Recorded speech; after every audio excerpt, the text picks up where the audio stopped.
हमारे वीडियो देखने के लिए हमारे चैनल को सब्सक्राइब करें और नोटिफिकेशन पाने के लिए प्रेस करें बेल आइकन। देखिए प्रश्नमाला है आपके 1.3 है, कक्षा है 9, उसका क्वेश्चन नंबर है 5 है। अगर अभी तक आपने हमारा mobile classes mobile application download नहीं किया तो उसे डाउनलोड करें, लिंक डिस्क्रिप्शन में दे रखी है आपको, ठीक है। तो देखिए इस क्वेश्चन में क्या दे रखा है कि 1/17 के दशमलव प्रसार में अंकों के पुनरावृत्ति खंड में अंकों की अधिकतम संख्या क्या हो सकती है। अपने उत्तर की जांच करने के लिए विभाजन क्रिया कीजिए। आपको बताना है कि ये जो 1/17, जब 1 में हम 17 का भाग देंगे तो दशमलव प्रसार में जो अंक आएंगे वो कितने तक आएंगे, कितने अंकों तक आएंगे, ठीक है ना। तो यानी कुल मिला के आपको क्या करना है, 1 है ना, उसके अंदर आपको 17 का क्या लगाना है, भाग लगाना है। 1 के अंदर आपको क्या करना है, 17 का भाग लगाना है। तो सबसे पहले देखो, जब 17 का भाग 1 में दूंगा तो भाग नहीं जा रहा, तो यहाँ पे पॉइंट, फिर यहाँ पे 0। अब 17 का भाग फिर भी नहीं जा रहा है क्योंकि ये छोटी संख्या है, तो अब यहाँ पे 1 0, अब यहाँ पे 1 0 लगेंगे। देखो यहाँ पे मैंने पॉइंट लगा लिया तो इसका मतलब 1 0 तो लगा सकते हैं, ठीक है। अब 1 0 और लगा रहा हूँ तो इसके लिए 1 0 यहाँ पे और। अब 17 का भाग 100 में, ठीक है, 70.85, ठीक है। अब 100 में से 85 गए, कितने बचे यहाँ पे, 15 बचे। अब वापस पॉइंट लग गया एक बार तो आप 1 0 तो लगा सकते हो, 2 0 नहीं लगा सकते हो। अगर 1 0 तो लगा सकते हो, अगर और 0 लगाने तो उतने 0 आपको ऊपर लगाना होता है, ठीक है। अब 150 में 17 का भाग चला जाता है, ठीक है, 17 का भाग चला जाता है तो यहाँ पे 17 8 है, 17 8 है, कितने होते हैं, 136 होते हैं। तो कितने बचे यहाँ पे, 4, और देखो 10 में से 6 गए तो 4, और 4 में से 3 गए तो 1, 14 बचे। फिर वापस 1 0 140 में चला जाएगा। अब 140 में वापस वही 8 बार 136, कितने बचे यहाँ पे, 4 0 0।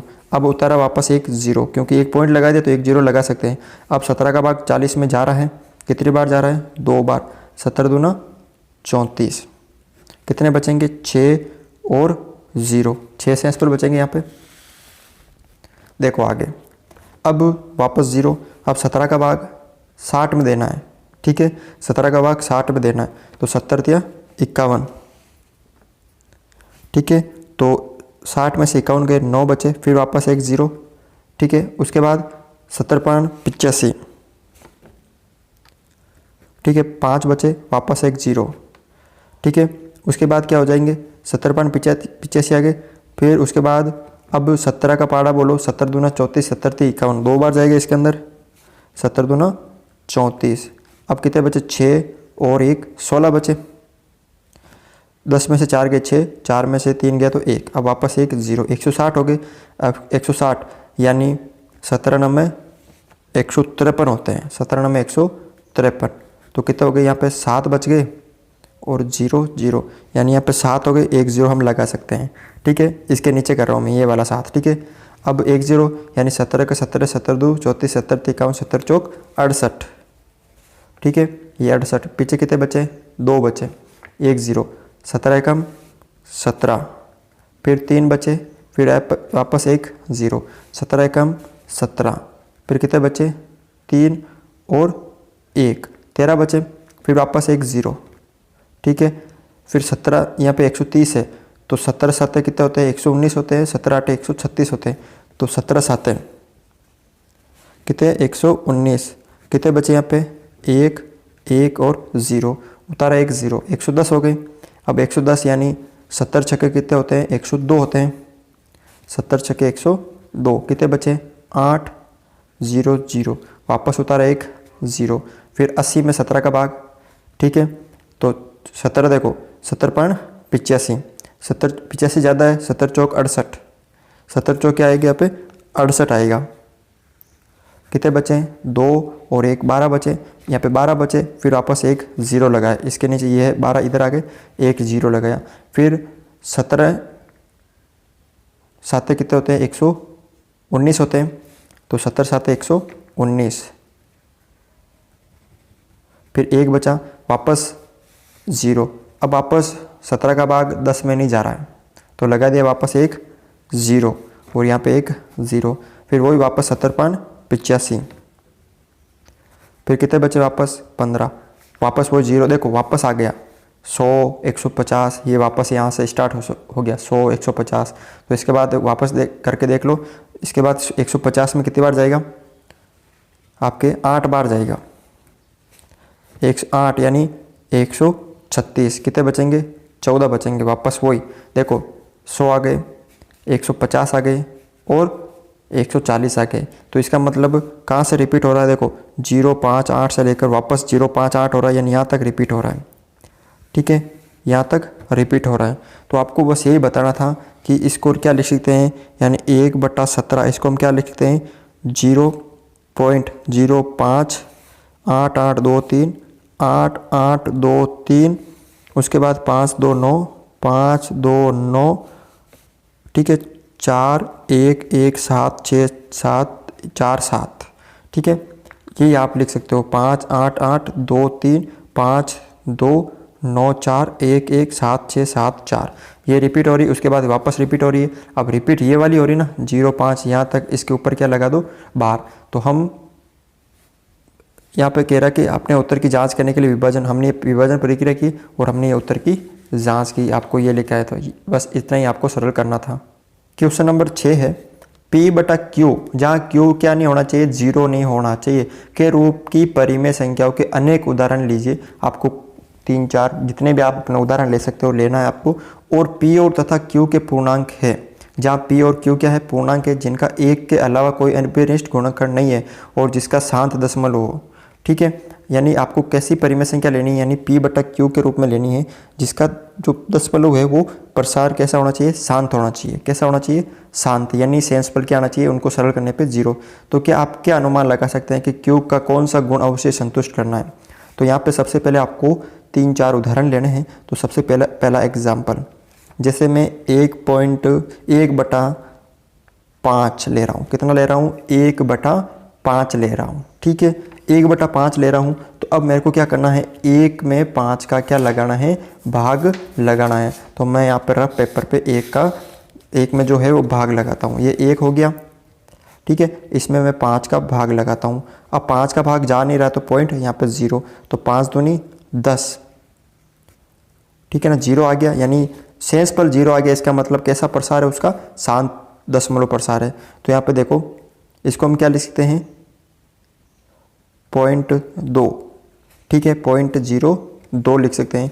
इसी तरह आपको लेना है 2/10, 2/10 लेना है। ठीक है, अब 2/10 ये आप ले लो 3/10 ले लो। क्या ले लो 3/10 ले लो, यानी 3 में आपको 10 का भाग लगाना है। तो भाग नहीं जा रहा तो 0.10, 3 बार गया ये 30।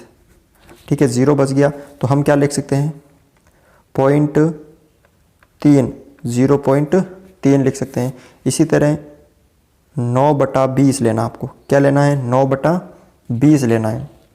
ठीक है, अब यहाँ पे देखिए 9 में क्या देना आपको 20 का भाग नहीं जा रहा तो पॉइंट यहाँ पे 0। 20 चौके 80, पीछे बचा यहाँ पे 10, तो वापस एक 0, 20 × 100 यानी कितना है यहाँ पे 0.45। एक एग्जाम्पल और लीजिए आप यहाँ पर ले लीजिए 2/30 ले लीजिए। तो यहाँ पे देखिए 2 में मैं 30 का भाग दे रहा हूँ, पॉइंट ये 0 नहीं जा रहा है तो ये 0 वापस एक पॉइंट। ठीक है 30 का भाग कितनी बार जा रहा है 6 बार जा रहा है 18 180, फिर वापस 20, यानी इसमें नहीं जाएगा तो ये अशांत है। आपको सिर्फ शांत लेनी है। क्या लेनी है आपको सिर्फ और सिर्फ शांत लेनी है। ठीक है, तो यहाँ पे मैं ले लेता हूँ 3/50 ले लेता हूँ। 3 क्या ले लेता हूँ 50 ले लेता हूँ। ठीक है, तो 3 का मतलब 3 में जो भाग देना वो किसका देना आपको 50 का देना। तो 3 में भाग नहीं जा रहा तो 0, यहाँ पे देख लो वापस 3 ये 50 पॉइंट लगा दिया यहाँ पे 0, फिर भी भाग नहीं जा रहा तो 1 0, अब ये 0। अब 50 का पारा कब बोलेंगे 300 आ जाएंगे 6 बार, तो ये 300 आ जाएंगे। इसका मतलब ये सेंस पर आ गया 0, तो इसका मतलब ये शांत है। ठीक है, ये पॉइंट और 0 6, इसका मतलब ये शांत है। तो हमने 4 उदाहरण ले लिए। अब यहाँ पे देखिए 1/5 अब इनके क्या करने हैं, आपको गुणनखंड करना है। तो 1/5 को हम क्या लिख सकते हैं, 1 × 5 लिख सकते हैं। इसी तरह 3/10 इसके हम गुणनखंड करेंगे 10 के, तो 3/2 × 5। इसी तरह 9/20 इसके गुणनखंड करेंगे तो 9 हर के करना आपको, ठीक है। तो 2 × 2 × 5, 20 को क्या लिख सकते हैं, 2 × 2 × 5। इसी तरह 3/50 को क्या लिख सकते हैं, 3/2 का भाग दिया 25 बार, फिर 5 फिर 5, ठीक है। यानी आपको दिख रहा है यहाँ पे कॉमन क्या आ रहा है, देखो इसमें भी 2 है, इसमें भी 2 है, इसमें भी 2 है। इसी तरह इसमें भी 5 है, इसमें भी 5 है, इसमें भी 5 है, इसमें भी 5 है। अगर 5 के और 2 के अलावा कोई भी अलग संख्या हो तो उसका मतलब वो अशांत होगी। कैसी होगी, अशांत। तो इसका मतलब यहाँ पर देखो तो इसका गुण क्या है कि Q का जो रूप है, जो Q का रूप है 2 की घात, अब यहाँ पे 2 बार है, या तो 2 की घात m × 5 की घात n, या 2 की घात m या 5 की घात n के रूप का हो तो परिमेय, मतलब Q के जो अभाज्य गुणनखंड का रूप, या रूप लिख लो अभाज्य गुणनखंड का रूप घात के रूप में या तो 2 × 5 हो या सिर्फ 2 हो, लेकिन 2 के अलावा नहीं होने चाहिए, या 5 के अलावा कोई भी घात अलग नहीं होनी चाहिए। जैसे 2 × 5 हो अभाज्य गुणनखंड में, यहाँ 3 है तो इसका मतलब वो अशांत क्या है, आपके परिमेय संख्या। या 2 भी हो सकती है, या 5 भी हो सकती है, या 2 × 5 दोनों के रूप में हो सकती है। इन तीनों के अलावा, मतलब इन तीनों रूपों के अलावा कोई दूसरी हो तो वो अशांत हो सकती है, ठीक है। तो 5 के रूप में हो तो वे परिमेय संख्या शांत होती है। बस यही आपको बताना था। तो इस वीडियो में बस इतना ही है। अगर आपको वीडियो अच्छा लगा तो इसे लाइक करें, शेयर करें और हमारे चैनल को सब्सक्राइब करें।